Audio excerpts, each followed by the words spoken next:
Welcome to RESOLUT REveal, the podcast where we reveal insights, trends, and opportunities in commercial real estate. I'm Ray Kang with David Simmonds and Martin Turner, and in this episode, we're diving into a topic that every landlord and tenant should be paying attention to: the role of a CRE broker in leasing. In reality, it's a complex process with real financial consequences if done incorrectly. But before we dive in, let's kick things off with a quick market update on Houston retail, what's trending, and what we are seeing in the market right now.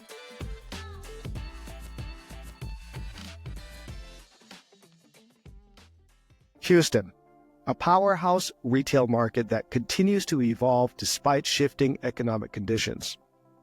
With RESOLUT RE having a strong presence in the Houston metro, we're here to break down the key market movements, investment trends, and what's ahead for retail real estate in one of the nation's fastest growing cities. Houston's retail market remains resilient with a vacancy rate of 5.4% as of Q4 2024, reflecting a stable environment for both landlords and tenants. Despite challenges, the market has maintained equilibrium with net absorption of 389,336 square feet in Q3 2024, indicating steady leasing activity. Over 1 million square feet of new retail space was delivered in Q3 2024, showcasing ongoing development efforts to meet consumer demand. However, the construction pipeline has decreased by 27% year over year, with 3.3 million square feet currently underway, suggesting a cautious approach by developers. Asking rents have reached a record high, averaging $20.87 per square foot, an 8.3% increase year over year, highlighting the competitiveness of the market. Investment sales totaled $574 million over the past 12 months, with an average price of $246 per square foot, reflecting sustained investor interest in Houston's retail properties. The market has seen a mix of expansions and closures. Trader Joe's plans to open a new store in Kingwood, enhancing its presence in the Houston area. Conversely, Joann Fabric and Crafts is closing 4 Houston area stores as part of a nationwide reduction, reflecting the evolving retail landscape. Downtown Houston is undergoing significant revitalization with plans to transform 7 blocks of Main Street into a pedestrian-only corridor, aiming to enhance the area's appeal and support mixed-income housing and vibrant retail options. Houston's outlet centers, such as Houston Prime Outlets and Katy Mills Mall, continue to attract shoppers with new store openings and unique features, contributing to the city's diverse retail offerings. Houston's retail market demonstrates resilience amid a dynamic economic environment. With strategic developments, a balance of expansions and closures, and proactive revitalization efforts, the city is poised for continued growth. At RESOLUT RE, we're committed to leveraging our expertise to navigate this evolving landscape, providing our clients with unparalleled insights and opportunities in the Houston metro area. We are RESOLUT RE, representing over 800 commercial properties and 300 tenants, providing exceptional service in leasing, sales, and advisory. Our clients rely on us so they can succeed.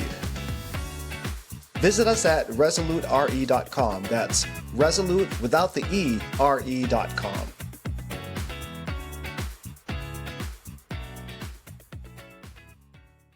Welcome back to the show, and we're so glad to have you here again. I'm Ray Kang here with David Simmonds and Martin Turner, episode 2 of our podcast RESOLUT REveal, where we're revealing insights, market trends, and other good information for our clients. Today, we're going to be talking about common leasing challenges without a broker and some of our insights with that and some of our experiences. And we're going to cover both the risks and opportunities for landlords and tenants. We have a long track record representing landlords and tenants to find the right space. So first off, guys, how you guys been and what's been going on with you?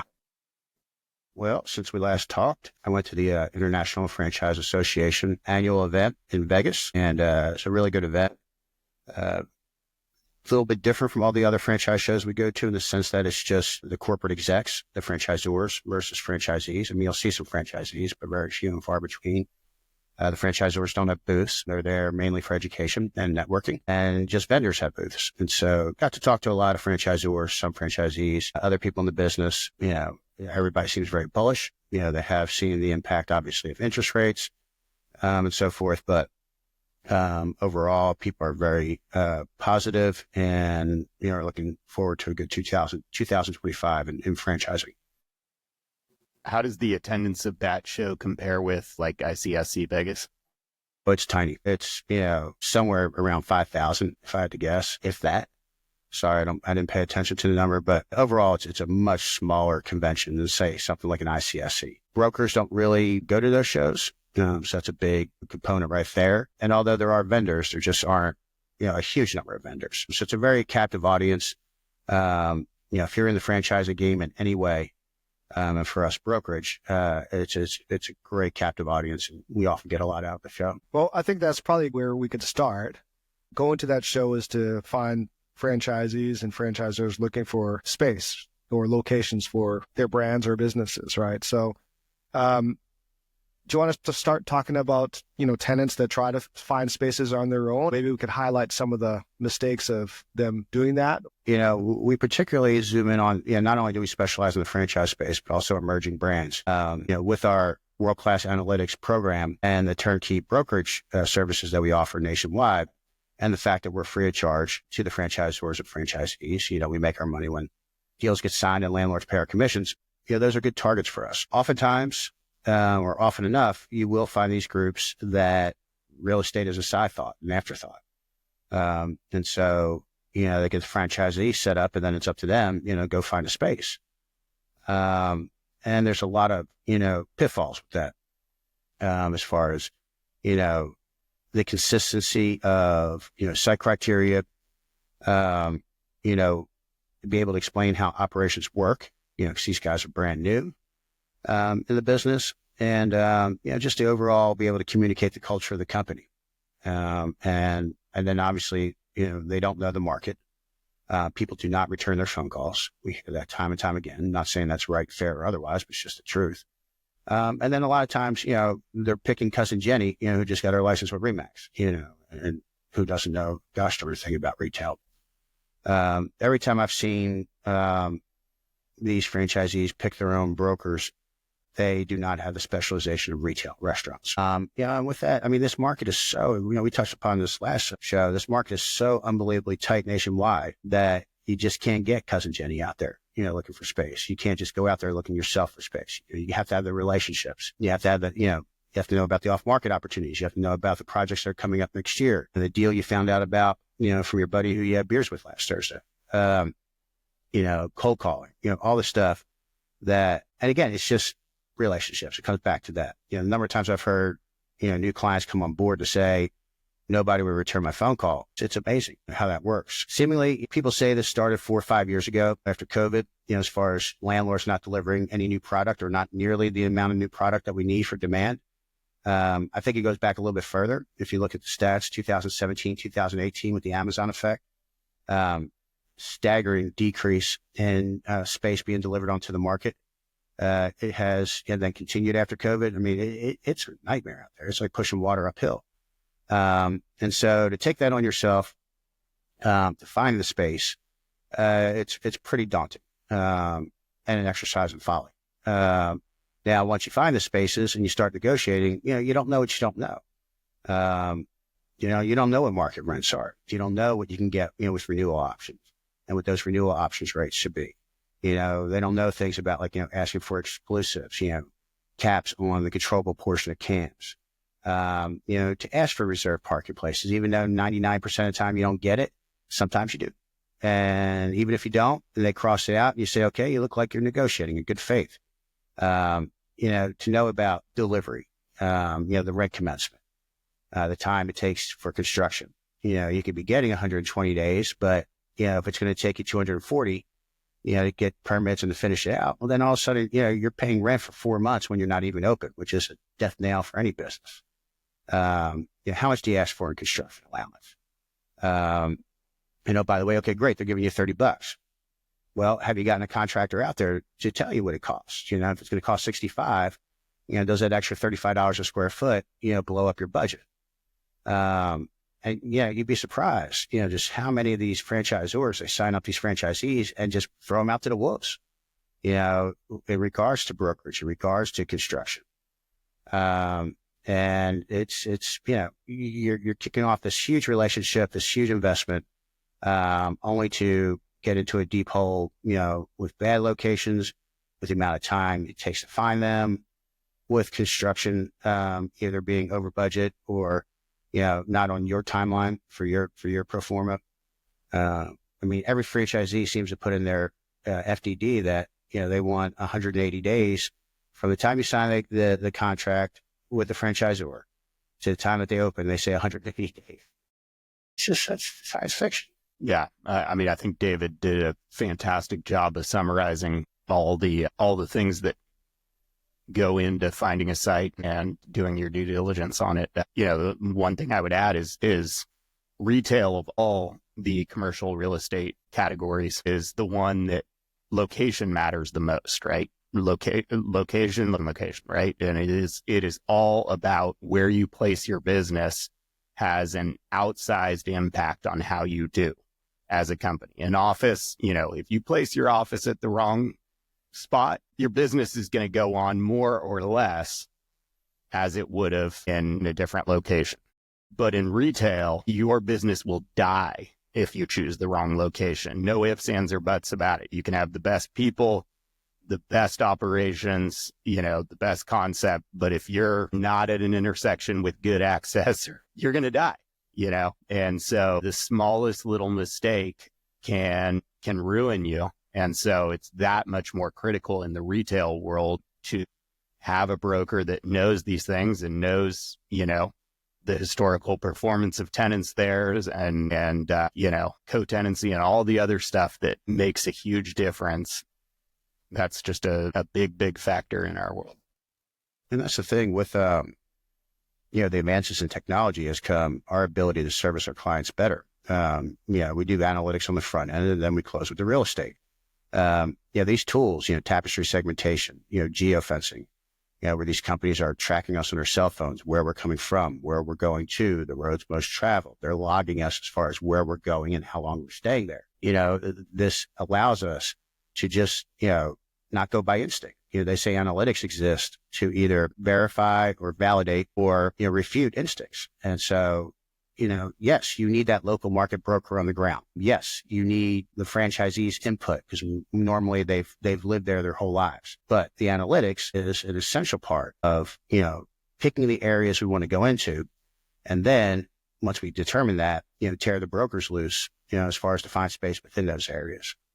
So it's just, and plus you need those 6 degrees of separation, if I'm even saying that correctly. Just recently, we had a doctor, lovely human being. But he wanted to get into a franchise business. It's in West Palm Beach, so tight market. And, so we're looking for space and everything else. We zoom in on one and the landlord rep is genuinely charming. There was nothing unauthentic about him. He was a pretty good broker. He's been doing this longer than I have. I've been doing this for 28 years. And, and we always tell our clients, let us handle all communications. It's for your best interest. We have your best interest in mind. They represent the landlord. They have the landlord's best interest in mind. So we're sort of midway through the negotiation and the good doctor goes out there and meets with this landlord rep himself. And they walk the property and they're talking about mainly the construction. There were some intricacies with the construction like there always is. And he came out of that meeting saying, everything went great as the good son. And, well, the TIs got cut in half. And the landlord broker had a good explanation for why that happened. But the doctor's just like, man, I should have listened to you. To his credit, he said, I should have listened to you. I should let y'all handle all communications. Because the doctor went out there and being the genuine human being that he is, he was just saying how much he loves the space, how much he loves the project, how excited he is to get the deal closed, this and blah, blah, blah, blah, blah. Landlord rep, if he's doing his job, he's got to zoom in and take advantage of it accordingly. And plus when you're on the landlord side, or on the tenant side, if you act excited, if you act passionate, if you act aggressive to get a deal done, it looks like weakness on your part. Whereas if you have a broker doing that, they just look like a broker being a broker. It's like, oh, he's a broker. He's trying to get the deal done. So yeah, they're going to bug me every other day for lease comments. And then we also buffer emotions, a lot of emotions as far as, people get their feelings hurt or frustrated or whatever it is, we're able to absorb that, bring them down, and then, but also communicate the message in a much more professional tone so that we don't start getting the battle going back and forth and the deal dies. You see that quite a bit where you get an owner of a property and the owner of a business on phone call to try and hash some stuff out. And then they start puffing their chest out at each other. And before you know it, they're just trying to prove who's the bigger boss, and your deal starts going south. And we've seen deals die over that. So not that there isn't a time and place to get the two parties together, that frequently does happen, but if you are negotiating a deal all by yourself, it's going to happen more often than it needs to. And the broker is a nice buffer there to play good cop, bad cop. Have there been situations for either of you where the tenant that you want to help and work for, they just simply refuse to get you involved? Yeah, absolutely. They have very unrealistic expectations about what we're supposed to be doing on the timeline we're supposed to be doing it within. I mean, they lose faith in you. They lose faith in the process. They determine that they're smarter than you are. They're not trying to cut ties with you or break the contract, but yeah, they just feel like they need to take the bull by the horns and get this thing done. Sometimes it goes just fine, but other times, no, it does not go fine at all. Because again, you don't know what you don't know. You have some of these, you got the first time franchisees who really know nothing. But then you have also these guys, who are buying businesses during the week, way above my pay grade. So I'm not saying I'm smarter than they are. It's just I've been doing this every day, all day for 28 years. So, I've learned a few things along the way. Yeah. Yeah. You talk about like the infrastructure of a, brokerage business and all the collaboration that goes on behind the walls of that business. That's, that is our core business. So like, just yesterday, we're talking about a expanding tenant, and an email goes out, hey, have you guys dealt with this tenant before? And what can we get on these terms? And people can share their experiences, and that really does inform us of how and where we can push back. And if an owner is saying, hey, we just don't do that ever, but we happen to know that they do that and they do it frequently, they just have a habit of saying we don't do that ever. We know that's something that we can win on, and it's worth pushing forward. But we also know the reverse of that. Sometimes there are companies that just have hard and fast lines, whether or not it's a reasonable thing. There are companies that just will not do certain things. And we know, hey, we're going to lose this battle. Let's not push here. Let's push over here. And that maximizes value for the client. Yeah, like recently, going back to the tenant side of the fence, again, these tenants get their feelings hurt pretty easily. Just recent conversation, they're like, why are they asking to see my sales? My sales are none of their business. They don't need to see, what do they need to see my sales for? Well, I said a couple of reasons. One, they want to gauge your health, throughout the term of the lease, so that if they start seeing a nosedive in your sales, they start realizing ahead of time that, hey, we're probably going to have to release this space, instead of getting shocked and starting from, zero. That's another reason is that when they go to either sell the shopping center or refinance it, the lender / prospective seller are going to want to see the health of the tenants. So they don't buy the shopping center or refi at day one, and then, day 180, 3 tenants are out. So they got to be able to provide those stats to these lenders, to these buyers, in order to validate, the health of the shopping center. Oh, okay. Yeah, boom, done. Conversation done. No more hurt feelings. We're moving on, like Martin said, to the next however many issues that really need to be handled. So, personal guarantee, they want, these tenants want $50 a square foot in TIs, but they don't want to sign a personal guarantee. It's like, guys, you're a first time, franchisee, or even if they have 4 or 5 units, it's like, this is like a loan. This is the bank underwriting your deal. Of course, they're going to want a personal guarantee. Now, will we do all that we can to mitigate that? Hopefully get you a 3-year personal guarantee with a 1-year rolling? Absolutely. We're going to fight for that. But you're not going to sign this lease under a shell corp with no personal guarantee.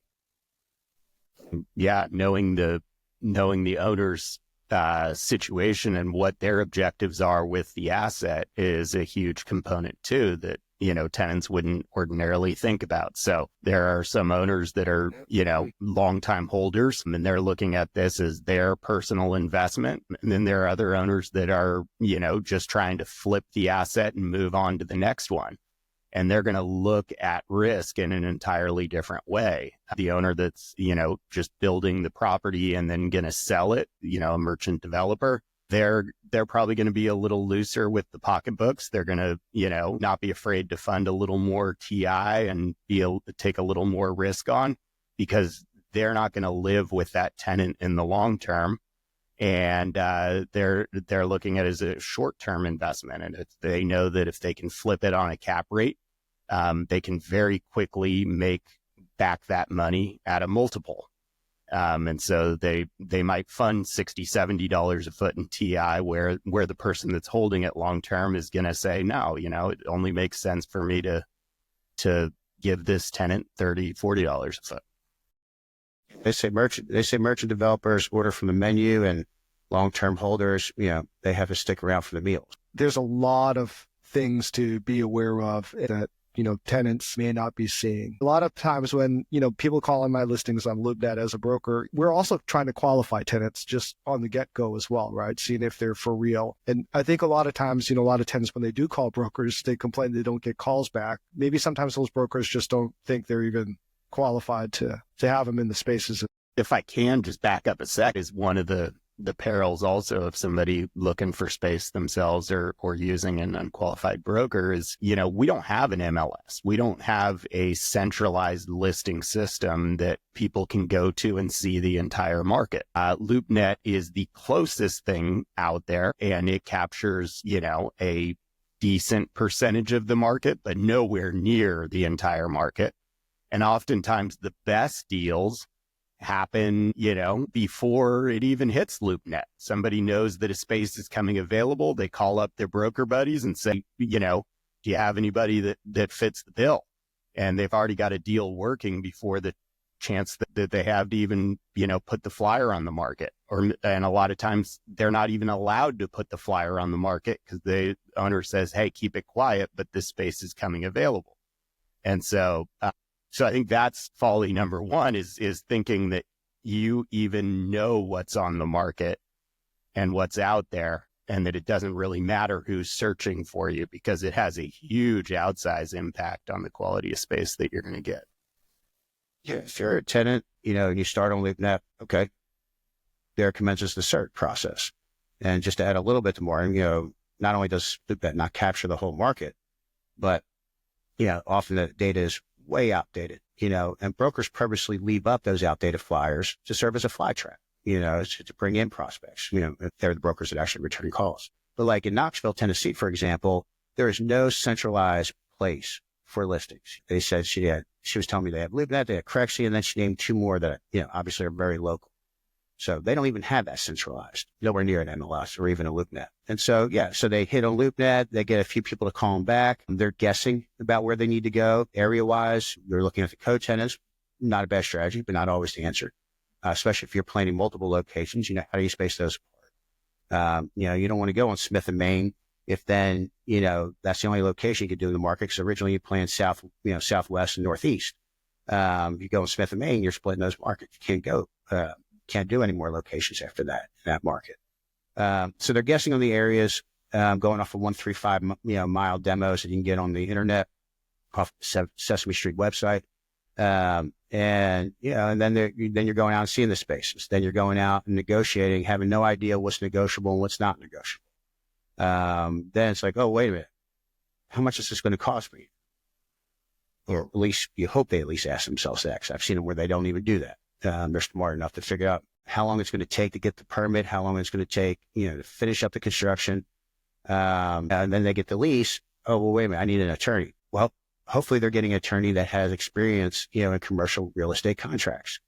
I saw this, the worst one I've ever saw was, the tenant hired a medical attorney. It was a joke. And it killed the deal.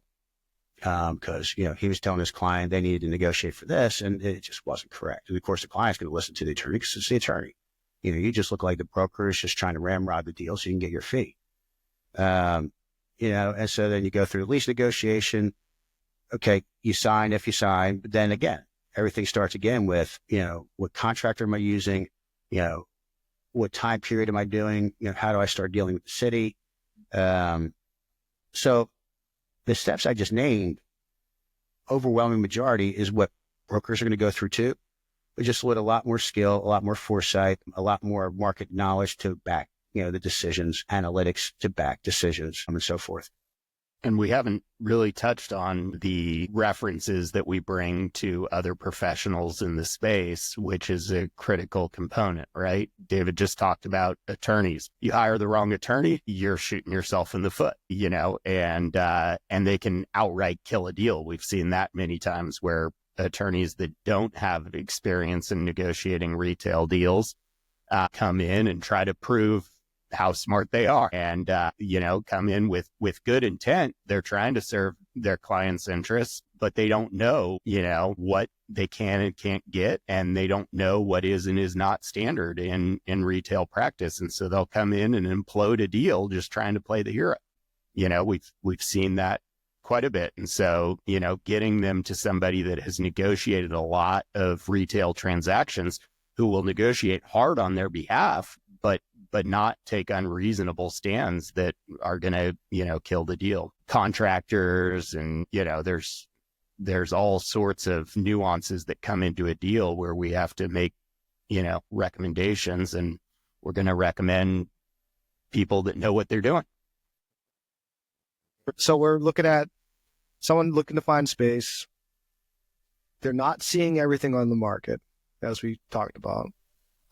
They're guessing on the market. More importantly, in a market like today where we keep mentioning that it's a super tight inventory market, they just can't go wherever they want, right? They've got to find locations that are available, beat out competition in a lot of cases. And so they really need an advocate to help them do that. And I don't think they know enough about the cost of space as well. Like if they needed to do finish out, if they needed to get something done. And then, we mentioned about market rates, different submarkets, certain corridors, certain shopping centers. I mean, it varies so much, even in a small area. And then when they get the lease, right, can be super complicated, especially if it's a long form built by the landlord and if they're a much more sophisticated owner. A lot of people don't expect the construction timing and permitting process and things like that too, right? During any of these notches, do you have any deal stories that stick out to you in your memory?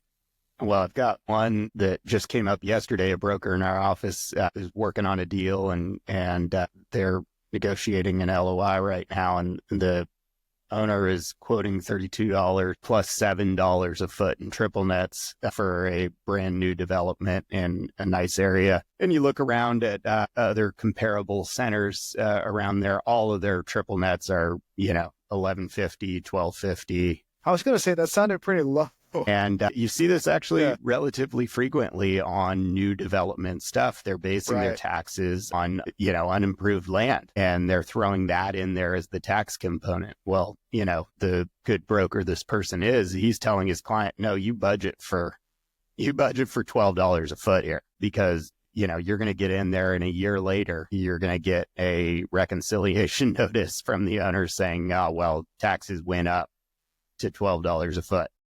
Or even worse, if it's a merchant developer, and they sell for, at least before these ungodly cap rates, but they're still, you sell for a 5-6 cap.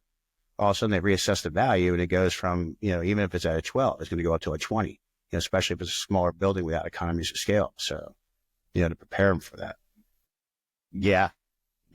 So that is, certainly, I'm glad that our broker was handling it that way, and a good broker will do that. They're not just looking to make the deal and get their fee, but they're looking to build a relationship and be that person's client for a long time. And so, I think the person's still going to go through with the deal because the site worked for them, but they're going into it with eyes wide open and budgeting for $12 nets and not $7. On a different topic, I'm sure you've seen this where clients that are out there, they don't have a commitment to one broker. Those types of clients think they're casting a much wider net because they're working with like all of the brokers in the market. Yes, I mean, and this is, talking on the assumption of we're talking apples to apples, as far as the quality of the brokers. Yeah, I've heard that time and time again. He's like, why am I just going to use one broker when I can use three? And the answer is time, value, money. These brokers know in the back of their head that they could do their jobs perfectly as far as looking for space. And then one of the three just happens to come across, something his uncle owns. He gets protected. And then that, broker that's been working, so hard, doesn't get anything.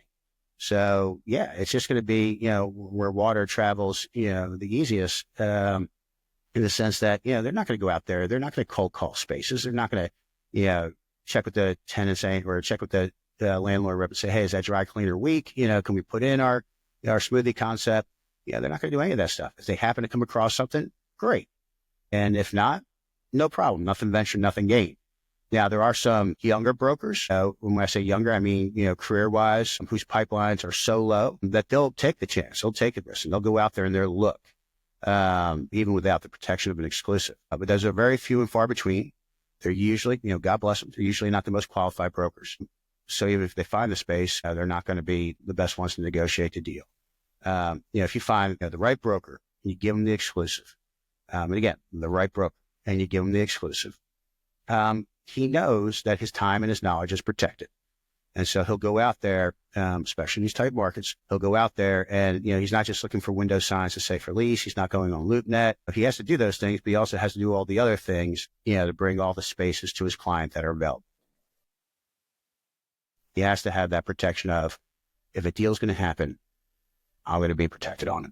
Certainly there became a point in my career where I just wasn't going to work. I wasn't going to go out and do the work without the assurance that my work was going to lead somewhere, and you never have that assurance as a broker. You're always taking a risk because, if the client doesn't do a deal, if they, go out of business or whatever, you're not guaranteed anything, of course. But, to add into the idea that somebody else could, just bring them a deal and I'm not protected on it. It was not worth my time. And there were other people that would give me that guarantee, so David touched on our analytics department, which is no small piece of the puzzle when we're looking for sites for folks. That is a huge component, and I'll let David elaborate on that in a second, but also just the tools that a larger brokerage has, right? Like we invest a ton of money into tools, and,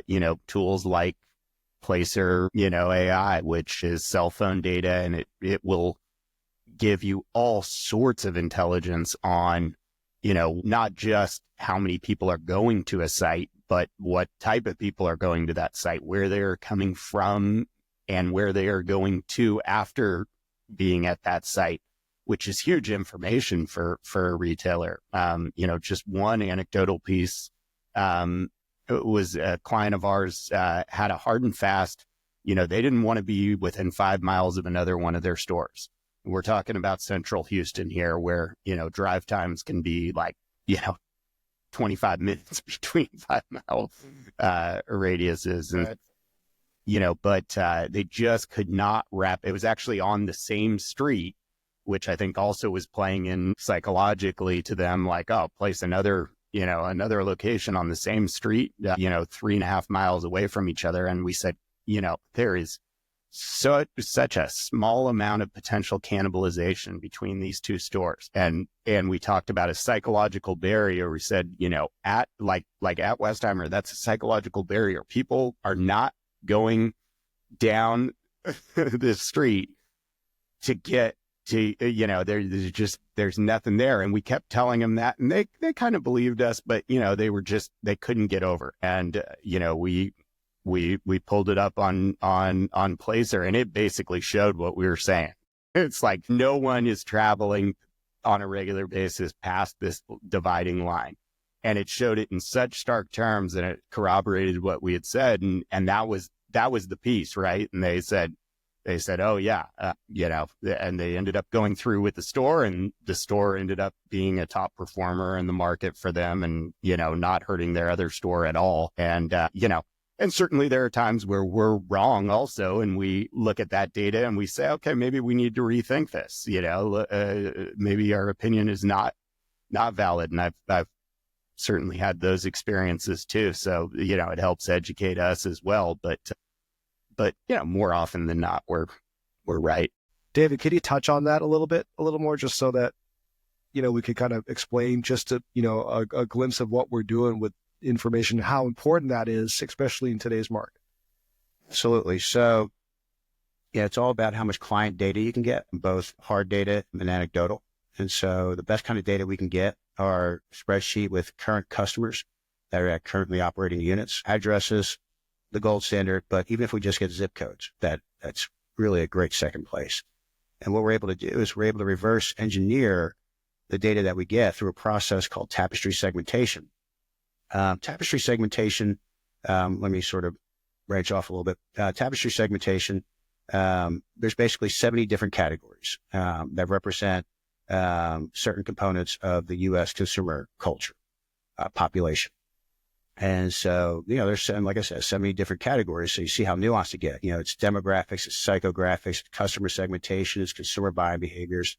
And we take this data that we get from clients and we reverse engineer it, and we're able to come up with the top 3 buckets. I call them buckets, each of these categories. We're able to come up with the top 3 buckets that best represent our clients' customers. And then, so when we go into a market, we're able to overlay data that shows, where, buckets are in that market, the highest concentration thereof, and if their customer is David, then we're looking for the highest concentration of Davids, which we identified during the tapestry segmentation process. We're able to ascertain drive time radiuses, as Martin was touching on, as far as how long on average people are willing to travel time-wise to get to these units. So, these buckets, these categories, these colors, those are your targets. And then the drive time radius is your boundary lines. And then we're able to age the data 5 years into the future to say, okay, is it a great location today? Great. But is it going to be a great location tomorrow? Is there a gentrification process? What's going on? And so with that, we're able to identify the highest concentration of the customers. From there, we can tell you store capacity in the market and approximate spacing of those areas. From there, we combine the two, and we're able to lay out a blueprint, for the rollout.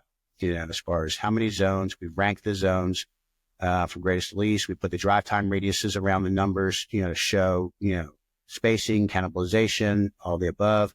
And there's plenty of others, tools that we can get into later on. And then the yin to the yang is the geofencing. Our cell phones are beacons. And so there's no way to shut it off. There's no settings.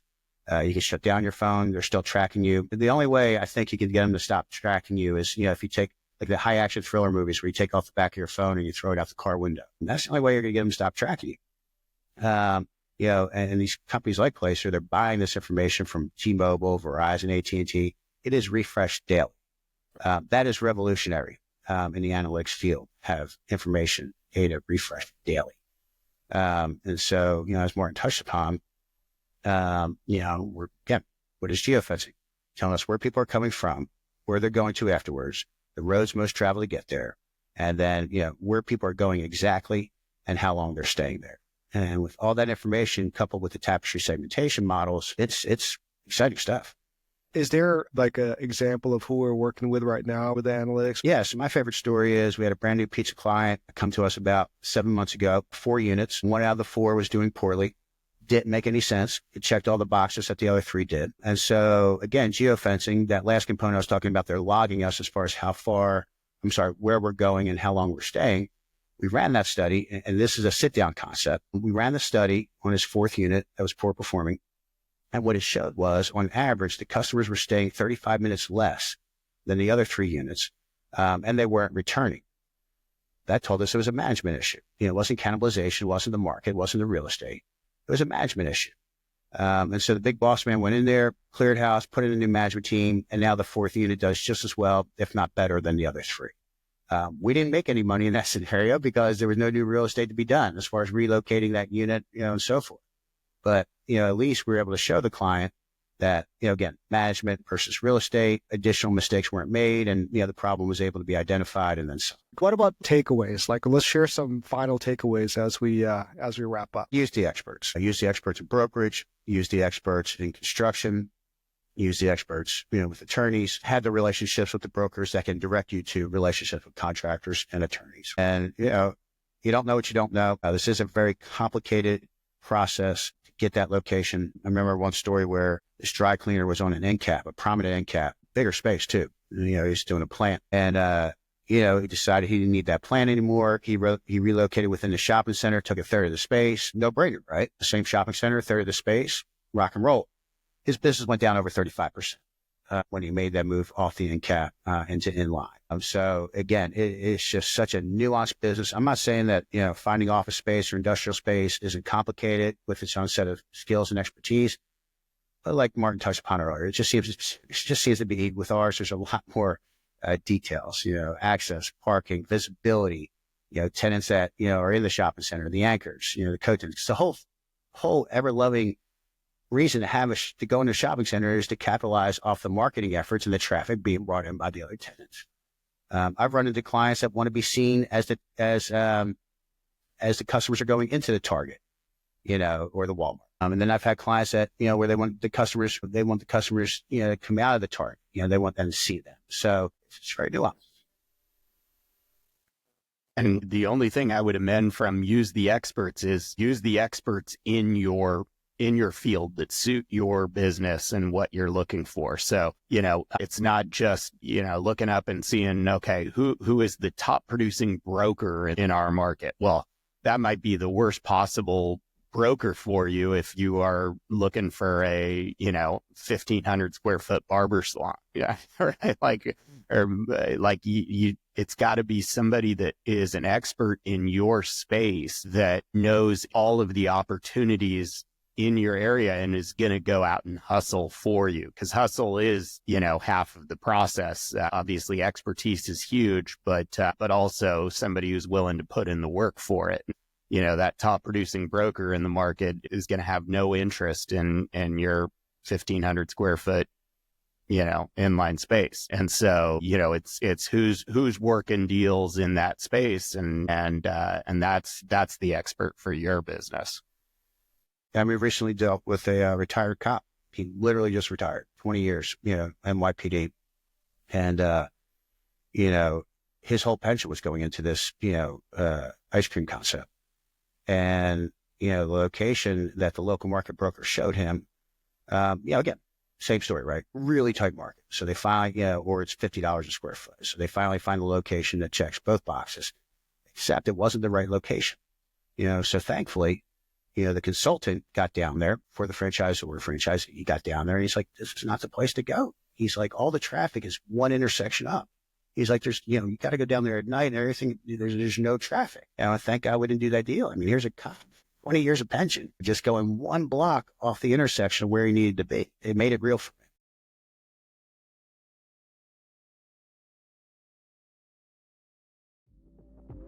And that does it for our episode today. So before we go, don't forget to subscribe to the RESOLUT REveal podcast to stay informed on market trends, success stories, and actionable insights in commercial real estate. Follow us on Spotify, Apple Podcasts, and you can find us on LinkedIn, YouTube, and other social media platforms. If you're ready to partner with us to maximize value on your property, find the perfect space for your business, or have any questions, don't hesitate to find us at www.resolutre.com. That's RESOLUTRE.com. This was the RESOLUT REveal podcast, where real insights lead to real results. We'll see you next time.